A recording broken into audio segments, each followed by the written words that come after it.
In a previous video, I told you why I thought that seceding from South Africa was the best option for the whites in South Africa. In this video, I'm going to very briefly elaborate on why I think civil war in this country is the worst thing that could possibly happen right now. There are many who say that the only thing that will sort out South Africa's problems is a civil war. Today, I'd like to investigate that possibility and try to come to some conclusion which will answer the question, is a civil war the solution to the problems that South Africa is facing today? This is a very difficult question to answer, and to be honest, it has many different answers.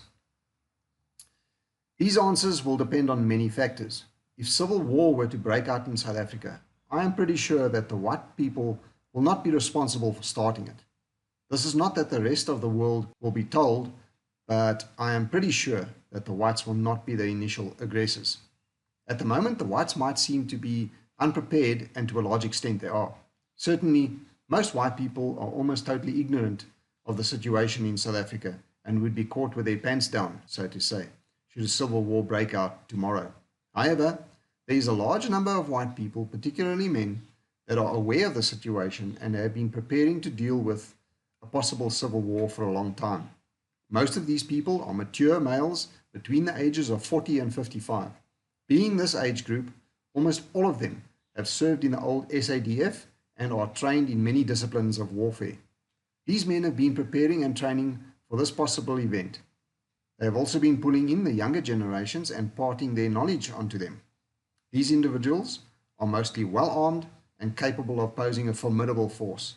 I estimate that they are at least 100 to 150,000 strong at the moment and growing faster by the day. If you look back at what we were able to achieve in the Southwest Africa-Angola Bush War with similar numbers of soldiers, you'll get an idea of what can be done. Back then, the Bush War was fought by us in another country, and our battleground was simply huge. I can remember traveling hundreds of kilometers into Angola to go and engage a certain SWAPO base. This took a massive amount of logistics and funding. In a civil war scenario here, we will have similar numbers of soldiers on the ground with far less area to cover. The massive logistics will not be necessary and funding can be cut way back. You have to remember, this is not a barren land with absolutely no resources available, as was the case in the Angolan Bush War. These numbers mentioned above is already a pretty powerful force to be reckoned with, but there is one more force that has been growing, is being trained, and is already seeing semi-military action.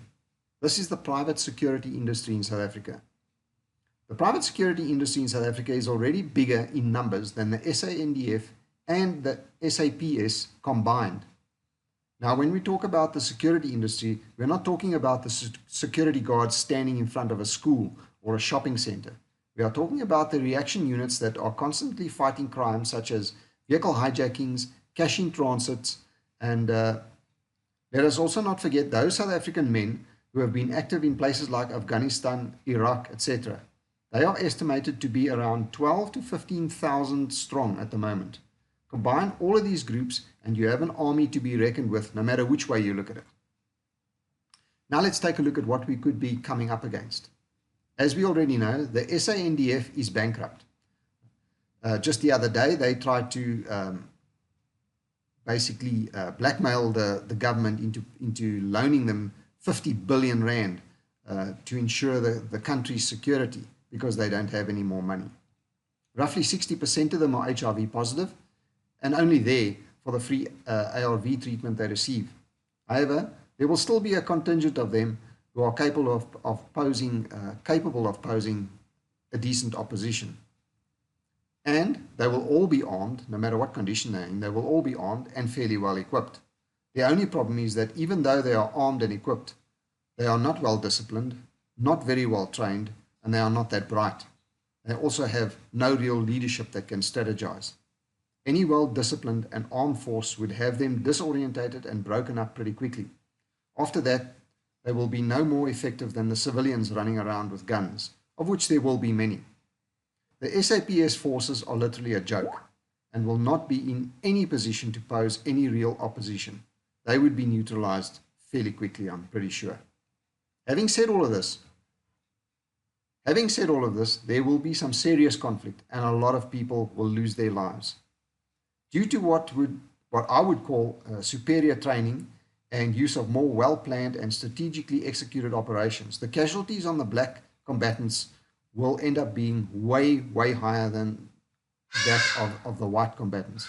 If this scenario was to be left to play itself out without any interference from the international community, I think a point will be reached where the black resistance will be broken. And if we were to keep fighting, we could literally wipe them out entirely. This will never happen though. There is just way too much international involvement. We will have at least one international force or another country enter South Africa and force an end to the conflict. This will leave this country in a very precarious position of being taken over by a foreign force. After that, the only thing they can do is oversee another election, which will in turn spark off more conflict between the ANC, EFF and BLF. But no matter who wins that election, we will very quickly find this country in the very same position it is in today. This will happen much faster than people think. Stopping the civil war will not automatically repair the economy. It will not automatically repair the physical damage caused by years of neglect. And of course, it will not repair the damages done during the civil war. We will be starting off from scratch with a system already broken and on its knees. You only have to look at Zimbabwe to see exactly how it will play out here. For this reason, I believe that a civil war should be avoided at all costs. I know this might seem impossible to some right now, and you might be right. On the other hand, if the civil war was started by the radical ANC, EF or BLF, etc., we really won't have much choice but to defend ourselves and our property. One other thing to remember is that as soon as the African country, or as soon as any African country falls and is bankrupt, the vultures such as China step in and buy up the spoils, or rather they loan these countries billions, knowing full well that they will never be able to repay the loans. We will be expected to put up strategic entities such as Eskom and our harbors, etc., as collateral, which will be claimed as soon as we default on the loans, and we will. We need to avoid this at all costs. I hope this gives you something to think about and makes it easier to answer the question, is a civil war the solution to the problems that South Africa is facing today? If you enjoyed this video, please don't forget to subscribe to my channel, like the video, and hit that bell icon to get notifications of future uploads. Also, don't forget, in our quest to secede from the rest of this mess they call South Africa, I recommend joining up with the USAF crowd. That is https://www.usaf.org.za. I will leave that link in the description of this video. Go and check out their website, read all the information, and sign up and be counted.